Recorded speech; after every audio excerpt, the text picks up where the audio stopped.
Quando um cavalo rejeitado em leilão é comprado por um jovem cadeirante, todos zombam do animal e o rapaz deficiente é humilhado por um valentão. Mas o que aconteceu depois deixou todos em choque ao descobrir o que o cadeirante fez com o valentão. Antes, se você, assim como nós, ama os animais, inscreva-se agora no canal para não perder nenhuma história emocionante. Obrigado. Vamos voltar à nossa história.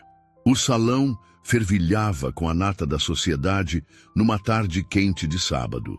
Cristais tiniam suavemente contra taças de champanhe, enquanto a elite local se acotovelava para conseguir os melhores lugares. O ambiente carregava aquele ar característico de riqueza e privilégio, com senhoras exibindo joias reluzentes e cavalheiros em ternos impecáveis.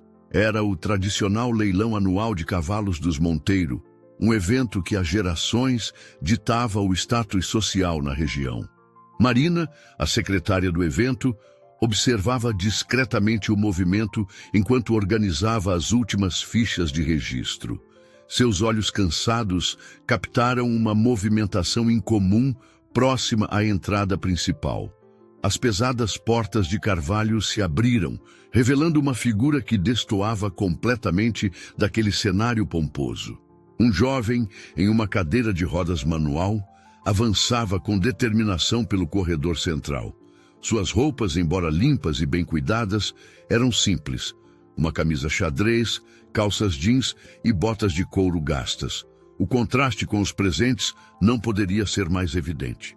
Os cochichos começaram quase que instantaneamente, como um enxame de abelhas irritadas. O burburinho aumentou quando Rodrigo Monteiro, o filho do proprietário do local, aproximou-se do recém-chegado com um sorriso que não alcançava seus olhos. Alto, bronzeado e vestindo um terno italiano sob medida, ele era a personificação do privilégio que aquele ambiente respirava. O jovem, na cadeira de rodas, manteve a compostura, seus olhos castanhos fixos no panfleto do leilão que segurava com firmeza. Vim para participar do leilão, como todos os outros, respondeu com uma tranquilidade que pareceu irritar ainda mais Rodrigo. O momento de tensão foi interrompido pelo som metálico do sino que anunciava o início do evento.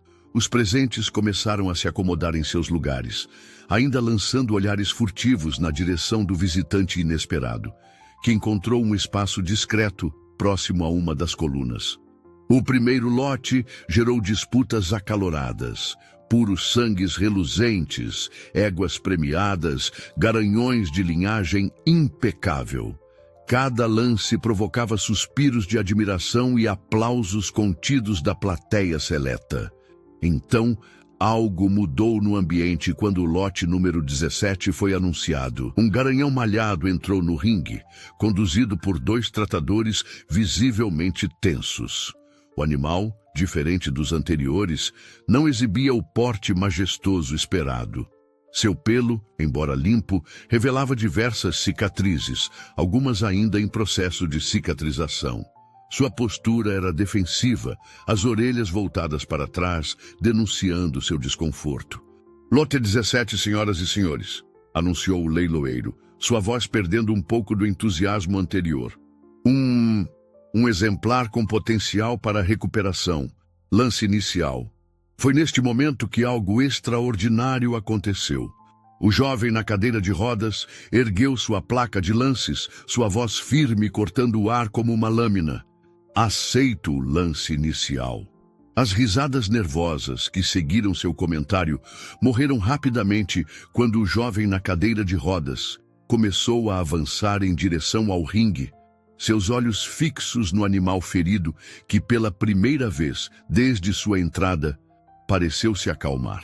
O garanhão malhado mantinha-se imóvel no centro do ringue, seus olhos escuros fixos no jovem que se aproximava na cadeira de rodas.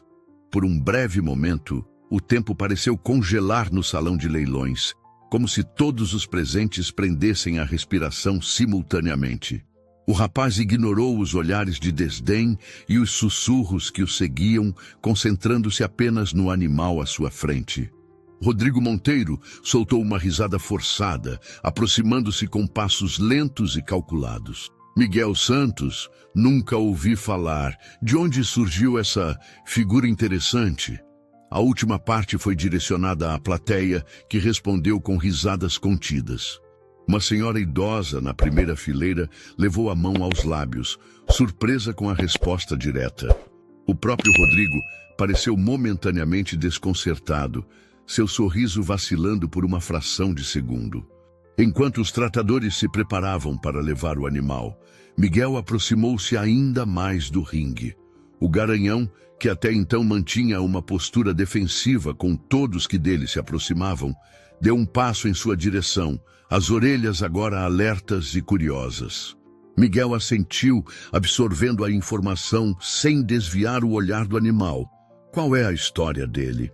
Neste momento, Rodrigo reapareceu, agora acompanhado por seu pai, Ricardo Monteiro, proprietário do local. O patriarca da família observou Miguel com uma mistura de curiosidade e preocupação. Miguel finalmente desviou o olhar do cavalo, encarando Ricardo diretamente. Senhor Monteiro, agradeço a preocupação, mas sabe o que vejo quando olho para esse animal? Não vejo perigo, vejo medo, vejo dor e, acima de tudo, vejo potencial. Foi neste instante que algo extraordinário aconteceu. O garanhão, que ainda estava no ringue, soltou um relincho agudo e avançou na direção de Rodrigo, fazendo-o recuar assustado. No entanto, ao passar por Miguel, o animal diminuiu o passo, baixando levemente a cabeça em sua direção. Marina, que observava tudo de seu posto, não pôde conter um sorriso. Em seus muitos anos trabalhando nos leilões dos Monteiro, nunca havia presenciado uma cena como aquela. Era como se o cavalo, de alguma forma, reconhecesse em Miguel uma alma igualmente ferida. Miguel estendeu a mão lentamente, seus dedos a centímetros do focinho do animal. O salão inteiro pareceu prender a respiração, esperando o pior. Mas o garanhão, contrariando todas as expectativas, permitiu o toque, fechando os olhos por um breve momento. A pequena propriedade de Miguel ficava a cerca de 40 minutos da cidade. Era um lugar modesto, mas bem cuidado, com um estábulo reformado e um amplo pasto cercado. O sol da tarde já começava a se pôr quando a caminhonete que transportava o garanhão estacionou próxima ao portão principal. Josefa, a governanta que cuidava da propriedade há mais de 2 décadas, aproximou-se lentamente. Seus cabelos grisalhos estavam presos em um coque frouxo, e suas mãos calejadas revelavam uma vida inteira de trabalho árduo. Meu Deus do céu, Miguel! Quando você disse que tinha comprado um cavalo no leilão, imaginei algo diferente. As palavras dele trouxeram à tona memórias que Josefa preferia esquecer. O acidente há 5 anos, que mudara para sempre a vida do jovem que ela vira crescer. Miguel tinha apenas 22 anos quando aconteceu. Era um dos cavaleiros mais promissores da região, com várias medalhas e troféus conquistados em competições estaduais. Naquela fatídica manhã de domingo, durante um treino rotineiro, seu cavalo se assustou com um barulho repentino e o derrubou.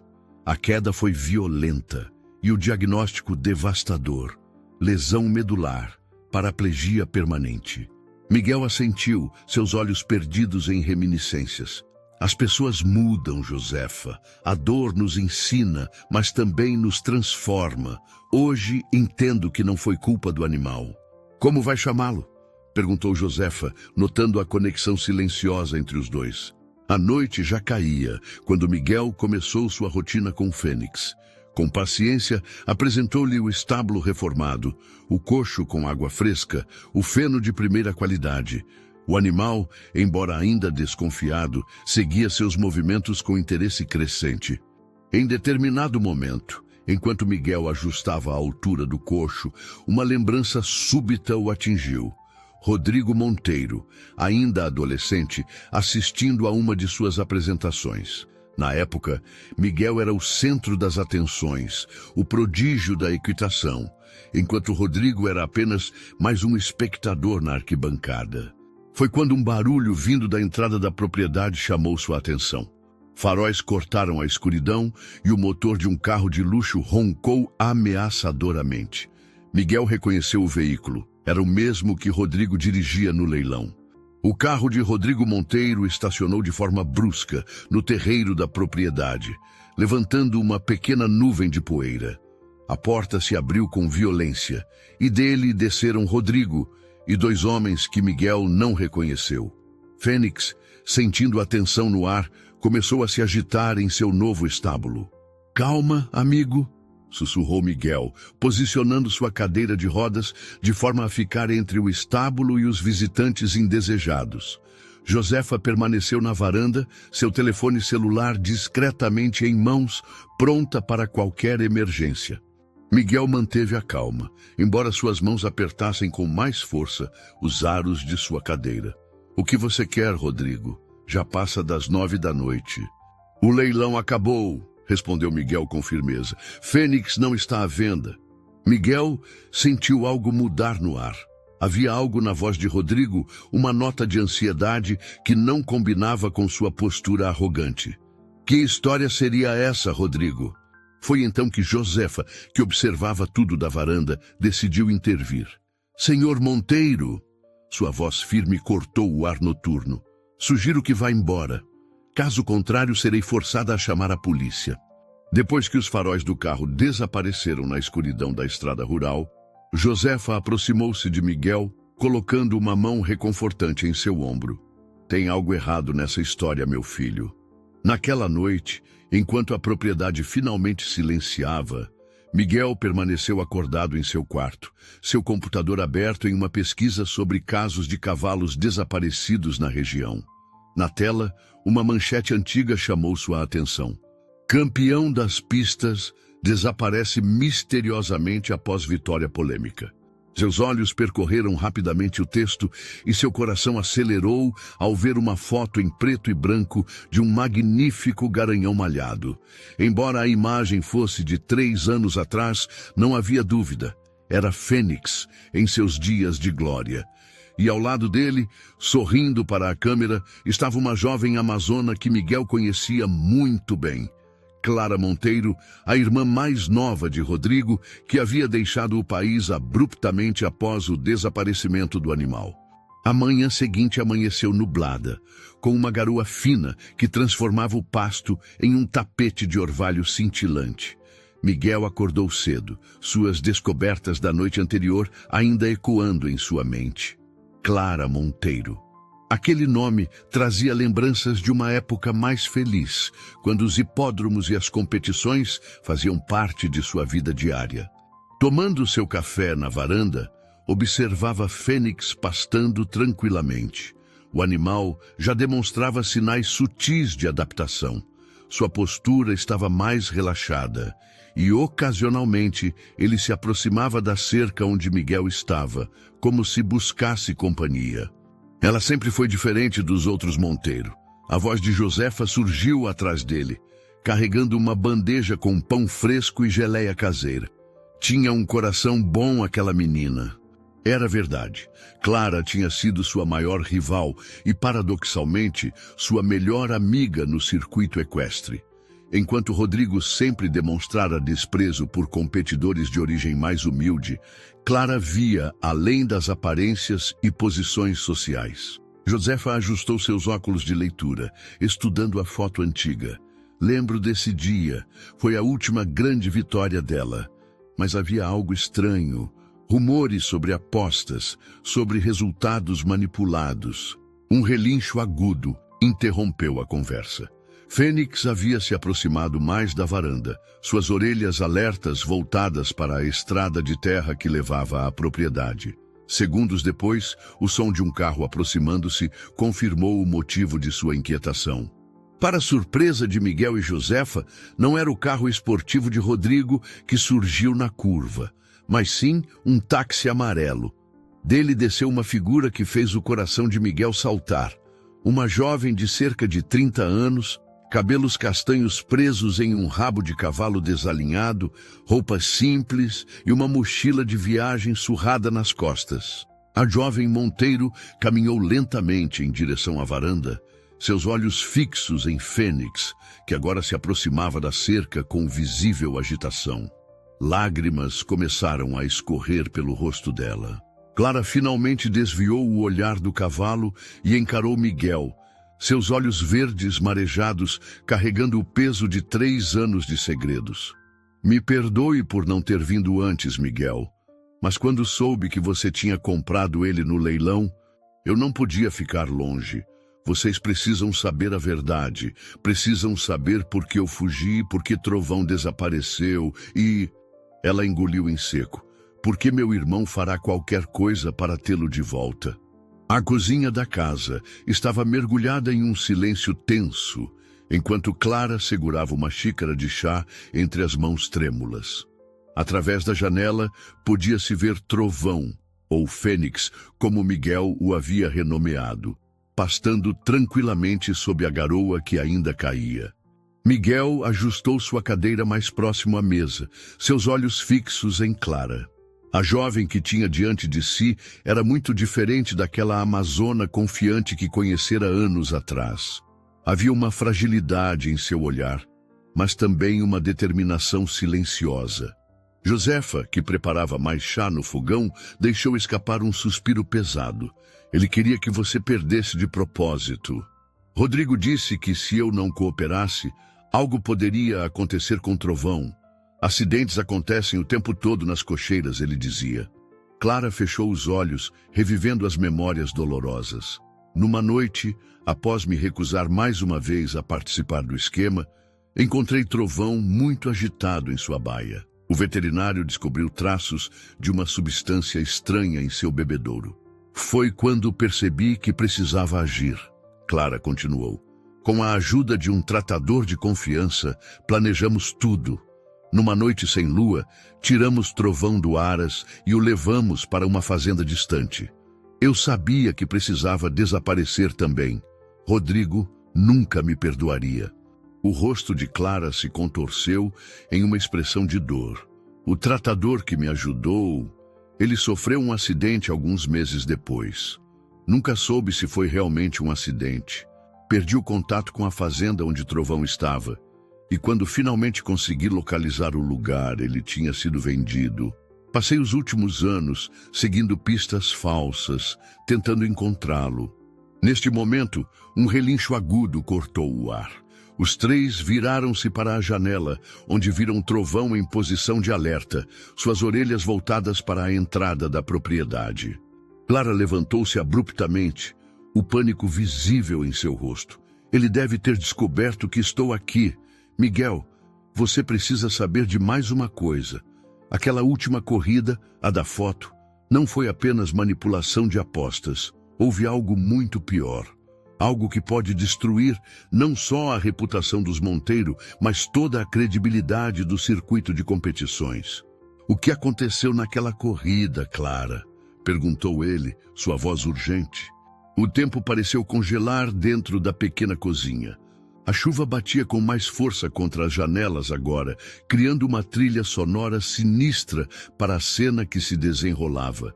Josefa, paralisada próxima ao fogão, ainda segurava a chaleira fumegante. Clara havia se colocado instintivamente entre Rodrigo e Miguel. Dano! Rodrigo soltou uma risada amarga, a arma ainda apontada para o grupo. Você tem ideia do que sua fuga causou à nossa família? O que seus joguinhos de moralidade custaram? Essa não é a solução, Rodrigo, disse Miguel, sua voz serena cortando a tensão como uma lâmina afiada. O que aconteceu naquela última corrida? O que foi tão grave que você precisa esconder com tanta desesperadamente? Você não entende, murmurou ele, a mão que segurava a arma tremendo levemente. Não era para ninguém se machucar. Era só para ser mais uma corrida manipulada. O rosto de Josefa empalideceu com a revelação, e Miguel sentiu seu coração apertar. Agora tudo fazia sentido, a obsessão de Rodrigo em recuperar Trovão, o desespero em manter Clara longe. Neste momento, um relincho poderoso cortou o ar. Trovão havia se aproximado da janela da cozinha, seus olhos inteligentes fixos na cena que se desenrolava dentro da casa. O som pareceu despertar algo em Rodrigo, que por um momento baixou levemente a arma. Foi tudo o que Miguel precisava. Com anos de experiência em manobrar sua cadeira, ele avançou rapidamente, usando o elemento surpresa a seu favor. Seu movimento brusco pegou Rodrigo desprevenido, fazendo-o perder o equilíbrio no piso molhado da cozinha. "Acabou, Rodrigo", disse Clara, chutando a arma para longe do alcance do irmão. "Não vou mais permitir que você machuque ninguém." O pânico tomou conta de todos quando viram ele pegar um galão de combustível que estava próximo ao trator. Miguel, impotente em sua cadeira, observava horrorizado enquanto Rodrigo avançava em direção ao estábulo. Com uma precisão impressionante, Trovão se colocou entre Rodrigo e o estábulo, empinando majestosamente.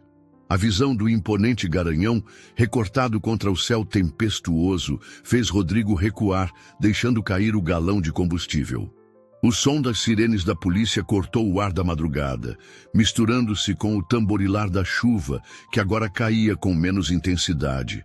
Trovão permanecia como uma estátua viva entre Rodrigo e o estábulo, suas orelhas atentas a cada movimento.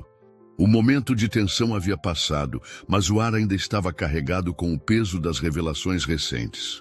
"Nunca pensei que viveria para ver isso", murmurou Josefa, observando a cena pela janela da cozinha. O cavalo que todos chamavam de perigoso, protegendo seu novo lar. Miguel sorriu suavemente, seus olhos fixos em Trovão. "Porque eu reconheci o olhar dele, Clara. Não era raiva que ele carregava, era mágoa. A mesma mágoa que eu carreguei depois do meu acidente." "Senhor Monteiro", chamou um dos policiais, "precisamos que nos acompanhe até a delegacia." Rodrigo ergueu o olhar, encontrando-o da irmã. Por um breve momento, algo do menino que ele havia sido, antes da ganância e da obsessão por poder, pareceu surgir em seus olhos. "Você nunca foi quebrado", disse Miguel suavemente, acariciando o pescoço musculoso do animal. "Só precisava de alguém que acreditasse em você." Já era quase manhã quando o último policial deixou a propriedade. O céu começava a clarear no horizonte, prometendo um novo dia. Josefa havia preparado café fresco para todos e o aroma reconfortante preenchia a casa. Clara respirou fundo, um pequeno sorriso surgindo em seus lábios. Estava pensando, talvez seja a hora de voltar às competições, mas desta vez, da maneira certa. A sugestão pegou Miguel de surpresa. Por um momento, ele ficou em silêncio, suas mãos inconscientemente acariciando os aros de sua cadeira. Memórias de sua própria jornada de recuperação atravessaram sua mente. "Impressionante", murmurou o veterinário, passando as mãos experientes pelo dorso musculoso do garanhão. "Considerando tudo que ele passou, seu estado físico é surpreendente. As cicatrizes são superficiais, nada que comprometa sua estrutura." "E quanto à ecoterapia?", perguntou Miguel, sua mente já trabalhando nas possibilidades que Clara havia sugerido. "Ele teria condições?" Josefa, que se aproximava trazendo uma bandeja com limonada fresca, não conseguiu conter um sorriso. "Igual ao dono", comentou ela, lançando um olhar carinhoso para Miguel. "Precisaríamos adaptar algumas estruturas", explicava ela, desenhando um esboço rápido em seu caderno. "Uma rampa de acesso aqui, alargar algumas passagens ali." Foi quando uma picape familiar estacionou próxima ao portão. Ricardo Monteiro, pai de Clara e Rodrigo, desceu do veículo. Seu rosto normalmente altivo estava marcado por uma noite mal dormida. "Filha", começou Ricardo, sua voz rouca de emoção, "acabei de sair da delegacia." Ele fez uma pausa, como se buscasse as palavras certas. "Rodrigo", ele confessou tudo. "Eu vim pedir perdão", continuou Ricardo, lágrimas agora correndo livremente por seu rosto. "A você, Clara, por não ter percebido o que estava acontecendo debaixo do meu próprio teto. A você, Miguel, por todo o preconceito e arrogância que nossa família demonstrou." Foi então que Miguel teve uma ideia. Senhor Monteiro, chamou ele, avançando com sua cadeira. Conhece algo sobre centros de ecoterapia? Um brilho de interesse surgiu nos olhos cansados de Ricardo. Sempre achei que seria uma excelente iniciativa. Mas por quê? Nas semanas que se seguiram, a propriedade de Miguel transformou-se em um canteiro de obras.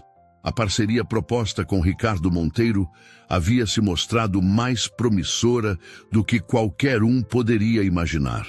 O patriarca da família não apenas abraçou a ideia do centro de ecoterapia, como também disponibilizou recursos e contatos para tornar o projeto uma realidade. Nunca pensei que veria o dia em que os Monteiro e os Santos trabalhariam juntos, comentou Josefa, observando os operários instalarem uma rampa de acesso próxima ao estábulo principal. Clara, que supervisionava a reforma de uma das baias, aproximou-se com Trovão ao seu lado. O Garanhão, agora completamente recuperado, acompanhava cada mudança na propriedade com curiosidade evidente. Miguel observou o animal com orgulho. Trovão havia se transformado nas últimas semanas. Seu pelo brilhava com saúde e suas cicatrizes, embora ainda visíveis, pareciam menos pronunciadas. Mas a maior mudança estava em seus olhos. O medo havia dado lugar a uma confiança serena. Clara sentou-se em um fardo de feno próximo, sua expressão pensativa. Papai mencionou que alguns de seus antigos contatos no circuito equestre demonstraram interesse em conhecer o projeto. Aparentemente, a ideia de transformar um haras tradicional em um centro terapêutico chamou a atenção do meio. Ricardo Monteiro estacionou seu carro e caminhou até eles, carregando uma pasta de documentos. Suas visitas haviam se tornado frequentes e cada vez mais ele demonstrava um entusiasmo genuíno pelo projeto. A notícia foi recebida com sorrisos e abraços.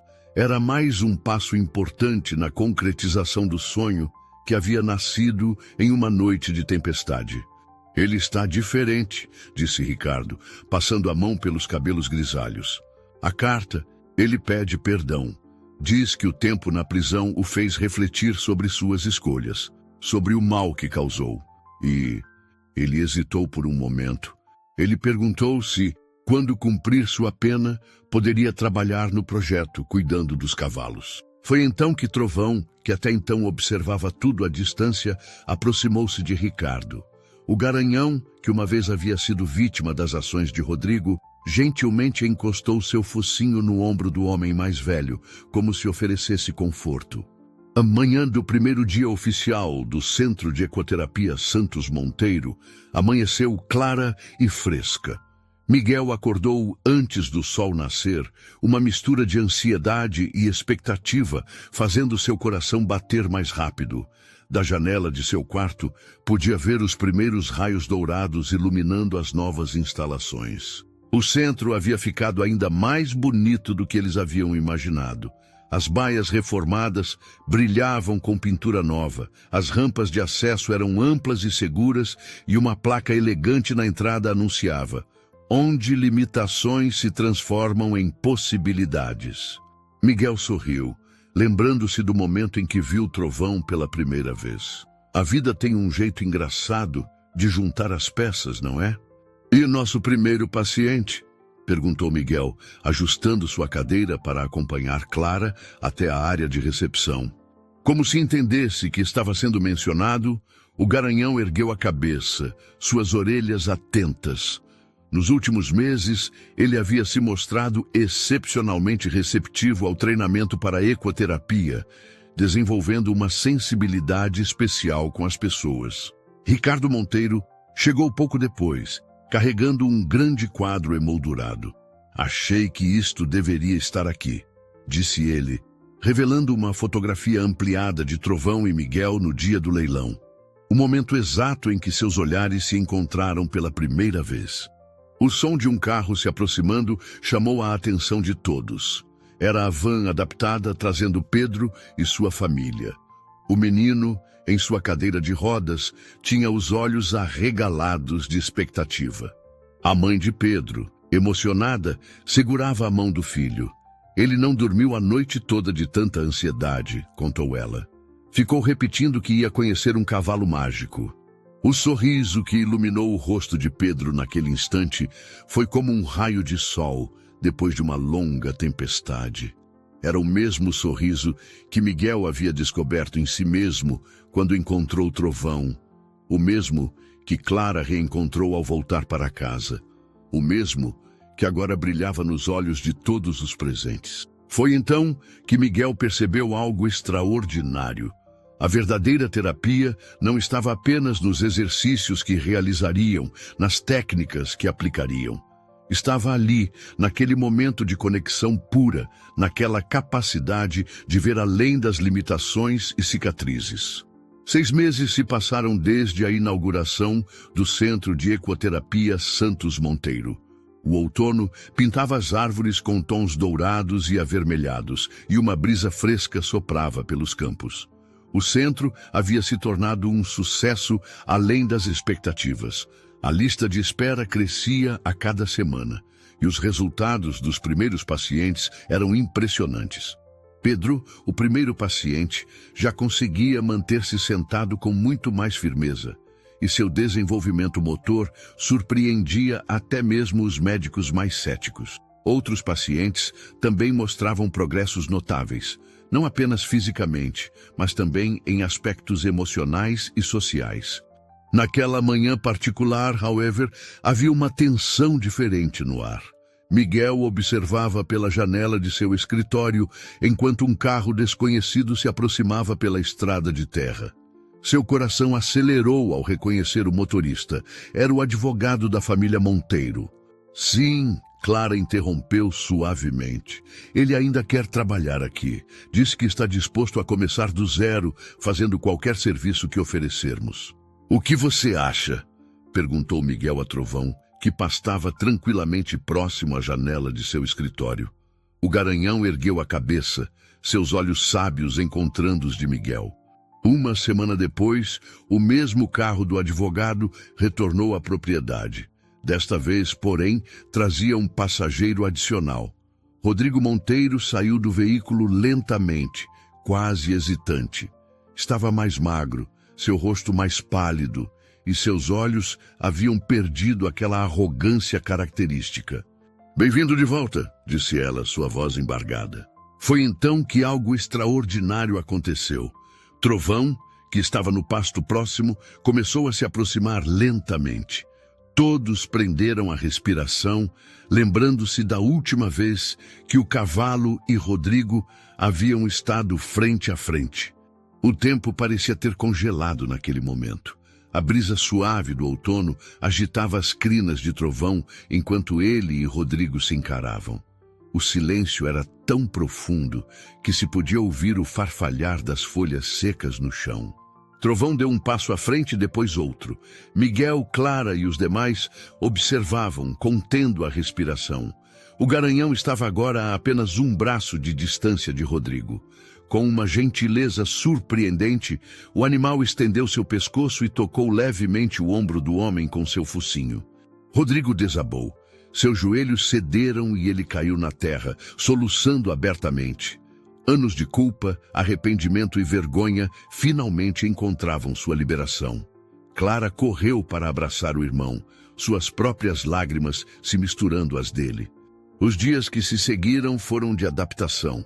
Rodrigo começou trabalhando nas tarefas mais básicas do centro, limpando baias, carregando feno, auxiliando na manutenção. Seu comportamento era irreconhecível, humilde, dedicado e genuinamente interessado no bem-estar dos animais e pacientes. Uma tarde, enquanto Miguel supervisionava uma sessão de terapia com Pedro, notou algo interessante. Rodrigo estava no canto do picadeiro, observando atentamente como os terapeutas e voluntários trabalhavam com as crianças. "Acredito que suas experiências podem ser valiosas aqui", respondeu Miguel. "Você conhece o lado mais sombrio do mundo equestre, mas também conhece o poder de transformação que esses animais têm." Uma manhã particularmente especial, Clara encontrou seu irmão no estábulo, escovando cuidadosamente o pelo de Trovão. O animal, que antes se assustava com sua presença, agora relaxava visivelmente sob seus cuidados. Rodrigo assentiu, suas mãos nunca parando o movimento rítmico da escova. Eu perdi o rumo, Clara. Me perdi tanto que quase destruí tudo e todos ao meu redor. Mas aqui, ele fez uma pausa, olhando ao redor do estábulo renovado. Aqui, eu encontrei algo que nunca tive em todas aquelas vitórias e apostas. E, no picadeiro, Miguel conduzia mais uma sessão com Pedro. O menino, que mal conseguia se sentar sozinho 6 meses antes, agora sorria radiante enquanto o trovão o carregava gentilmente, guiado por uma equipe dedicada. 1 ano havia se passado desde a inauguração do Centro de Ecoterapia Santos Monteiro.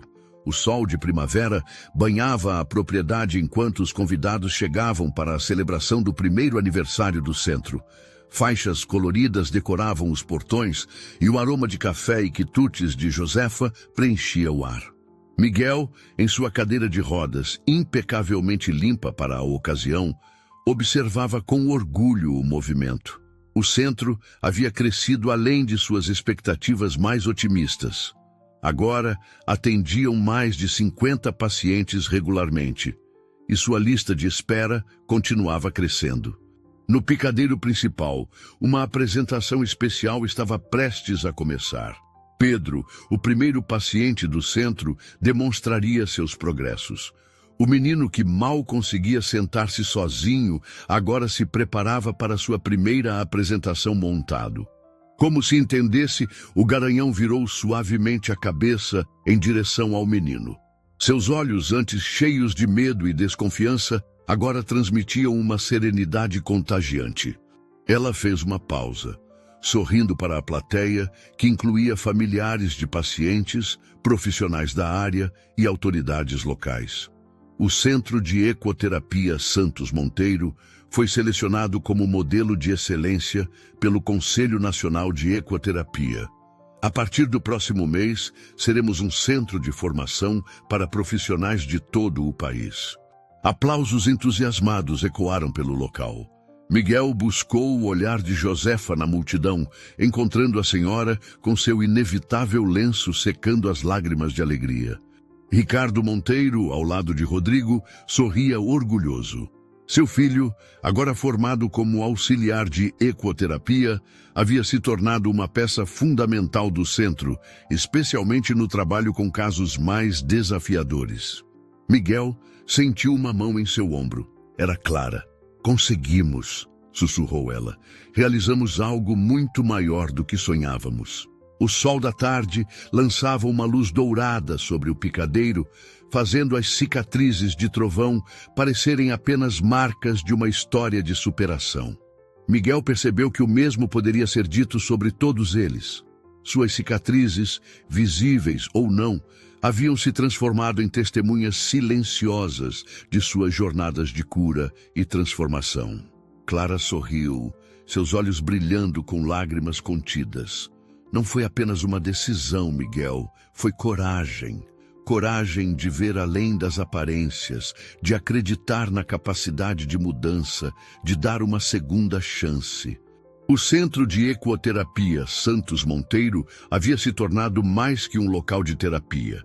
Era um testemunho vivo de que a verdadeira cura começa quando aprendemos a perdoar, a recomeçar e, acima de tudo, a acreditar no poder transformador do amor e da compreensão.